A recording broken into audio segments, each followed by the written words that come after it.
Hello students, how are you? I hope you are fine. Espero que vocês estejam bem. Então, para fazer as atividades de hoje, nós vamos precisar lembrar do Simple Present. O que é o Simple Present? O Simple Present é o nosso presente, para falar de coisas que acontecem na nossa rotina. Eu almoço, eu janto, eu tomo banho. Só que assim, o Simple Present vai usar os verbos de acordo com o que a gente conhece mesmo. O like, o play, o use, o study, dessa mesma forma.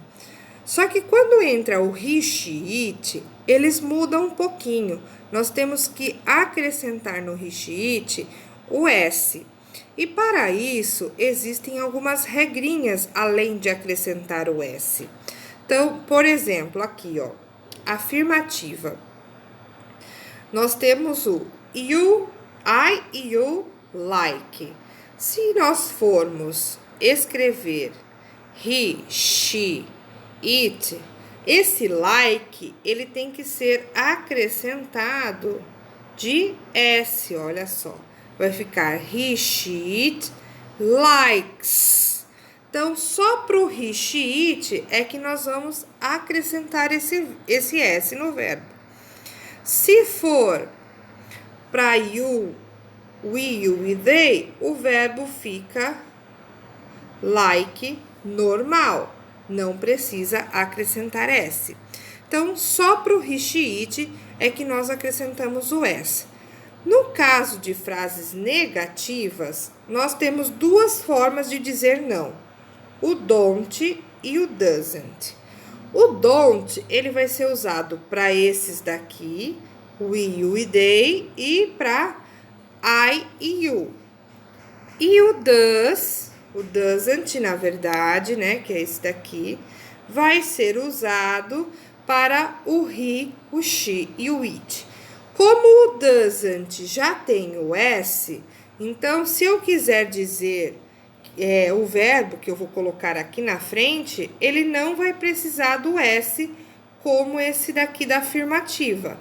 Na afirmativa, nós temos que colocar S no verbo, e na negativa, nós não colocamos o S no verbo, porque o doesn't já tem o S.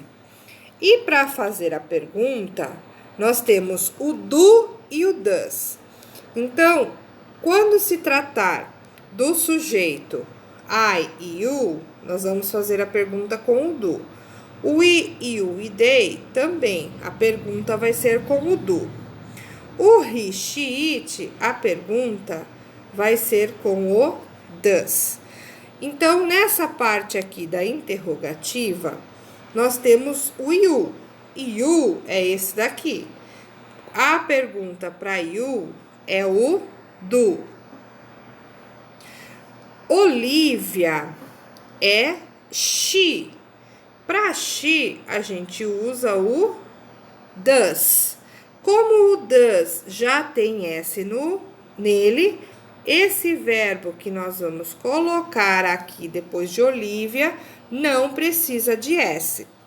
Então, resumindo, he, she, it vai sempre ser diferente.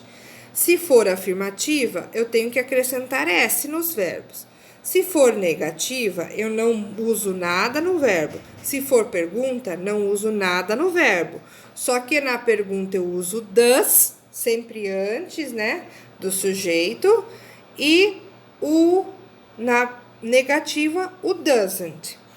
Outra regrinha para o he, she, it é no caso de quando o verbo tiver, ó, o Y. Quando tiver Y e antes do Y tiver, antes do Y tiver uma consoante, o que a gente faz com esse verbo para he, she, it? Nós pegamos esse Y, tiramos ele, colocamos no lugar dele o I. Depois que a gente fez essa troca do Y pelo I, a gente acrescenta o ES, certo? Então, essa é uma regrinha do presente. Então, essa atividade de baixo, a número 3, vocês vão completar com os verbos que estão aí entre parênteses. Olha só, prestem bem atenção quem é o sujeito que está perguntando. She. She é essa parte aqui que nós temos que modificar o verbo acrescentando S. Esse get up, ele vai ter que ser modificado acrescentando o S. Então, como é que ele vai ficar? Ele vai ficar gets up. Gets up, ok? O próximo, olha só, o study, que foi aquele que eu acabei de dar de exemplo. A gente coloca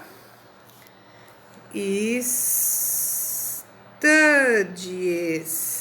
Tem que ter o I, o E e o S. Trocar o Y pelo I, porque antes do Y tem uma consoante. Quando tiver o not, olha só, que é o caso aqui da próxima, she, e aí tem o not. Quando eu tiver o not, significa que essa frase, ela está na negativa. Como é que eu faço a negativa? Eu tenho que usar o doesn't. Então, vai ficar doesn't have. Nesse espaço aqui, nós vamos escrever doesn't have. E assim, vocês vão fazendo os outros. Só tomem cuidado quando for plural, olha só, que é o caso aqui, ó, do brothers, que é irmãos. Irmãos é a mesma coisa que they. E aqui está pedindo o not. Para they, nós não usamos o doesn't, nós usamos o don't, ok? Então, vocês vão fazer essa atividade e a próxima atividade também, que é da leitura aqui da comic strip, do quadrinho, e responder a questão A e B. E a number 5, que é o object pronouns. O que seriam esses object pronouns? São aquelas palavrinhas que vêm depois do verbo. Por exemplo, eu dei a ela um presente.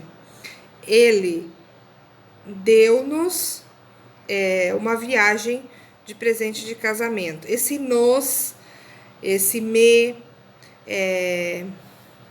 ela me disse, esse me disse, que sempre, ou disse-me, né, que vem sempre depois do verbo, são chamados de object pronoun. Então, vocês vão completar essa atividade aqui com os objects pronoun. Olhem só, para I, quando eu quero falar que me deu, ou me fez, me falou, eu vou usar esse me. Quando eu falar para você, fizer a você, eu vou usar o you. Sempre depois do verbo a gente usa, tá bom?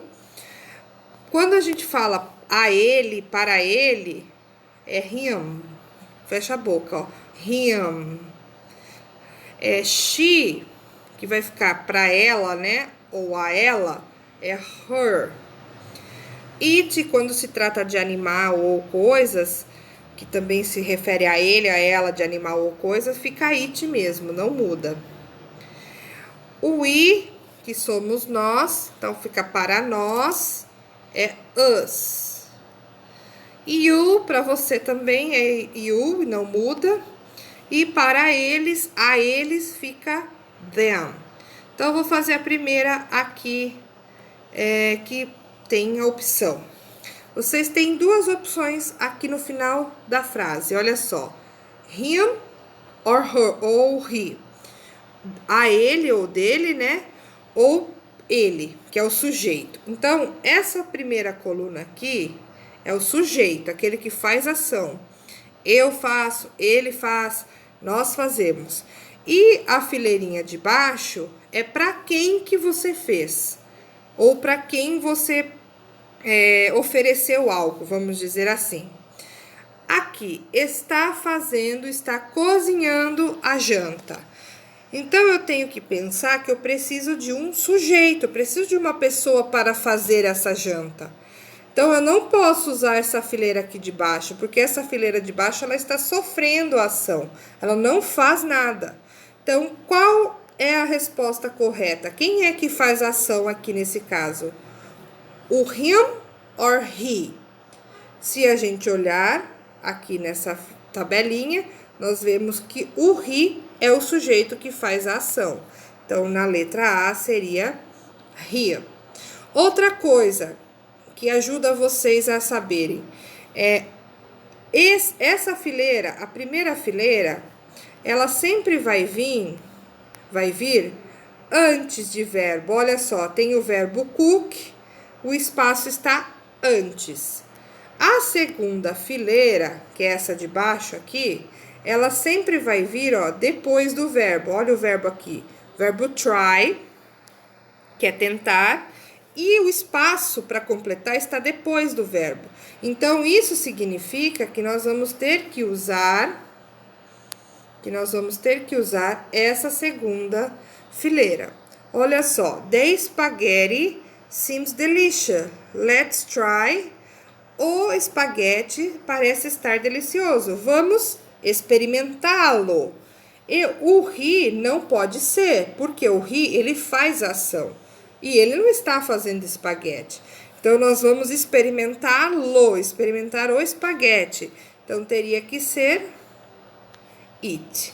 E assim vocês vão fazer a próxima atividade. A 5 e a 6 também, que é para completar com essa tabelinha aqui, ok? Next activity. Read the questions and unscramble the answers. Leia as perguntas e desembaralhe as respostas. Então, vocês têm aqui uma pergunta. A resposta já está aqui, porém, está tudo misturada as ordens dessa resposta. Do the boys always have lunch with Leo? Os meninos sempre almoçam com o Léo? Então, o que a gente vai iniciar nossa resposta? Se é sim ou se é não. Então, nós já temos aqui, ó, o no. Então, eu já sei que a minha resposta começa com no. No. Quem é que é o sujeito da pergunta? The boys. Então, no, the boys, não, os meninos. Então, the boys. Vai ficar ruim para eu escrever aqui, né? The boys never have lunch with him. Por que nós colocamos aqui him e não Léo? Porque eu substituir com ele ao invés de dizer com Léo. Como o verbo está aqui, ó, have lunch, é um verbo almoçar. Então, depois do verbo, eu posso usar tanto o nome da pessoa como aquela segunda fileirinha que nós acabamos de estudar. E isso é o que vocês vão fazer na lição de hoje. Até aqui. A number 6 não precisa fazer, fica para a próxima aula, ok? Qualquer dúvida, me envie mensagem. Bye, bye, see you!